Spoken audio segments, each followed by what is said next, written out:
Clove beans కొయ్యడం మర్చిపోయానండి. ఈ కొన్ని విత్తనాలకి ఇలా బ్లాక్ వచ్చేసినాయండి, కొన్ని విత్తనాలకు ఉంచేస్తున్నాను. చాలా ఎక్కువ వచ్చినాయి, అవి మిగతా అన్నీ కోసుకుంటాను.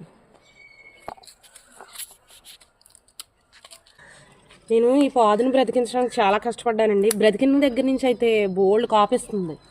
ఫస్ట్ నేను 3 టైమ్స్ వేసినా నాకు ఇది నిలదొక్కలేదు. నిలదొక్కిన దగ్గర నుంచి అయితే ఎన్ని కోస్తే అన్నీ వస్తున్నాయండి. దీన్ని ప్రూనింగ్ కానీ ఏమి చేసుకోక్కర్లా. దీన్ని పాదు పెట్టి అలా వదిలేస్తే చాలు, మనకు బోల్డ్ కాయలు అనేవి వచ్చేస్తాయి. ఇంకా పాకుతుంది చూడండి, ఎన్ని కాయల కోసం ఇంకా తీగ ఎలా పాకుతుందో చూడండి. ఇంకా కాయ ఇంకా మనకు చాలా వస్తాయి అన్నమాట. ఇలా కనిపించకుండా వెనక్కుండిపోతే నేను చూసుకోలేదండి మొన్న, అందుకు కొంత లేట్ అయినాయి. కొన్ని అయితే సీడ్స్కొని చేస్తాను, కొన్ని కోసేసుకుంటాను. చూడండి ఎన్ని క్లవ్ బీన్స్ వచ్చినాయో. చిన్న పాదు పెట్టుకుంటే మనకు చాలండి. ఇలాంటి వెరైటీ వెజిటేబుల్స్ మీరు చూడాలనుకుంటే నా ఛానల్ ఫాలో అవ్వండి.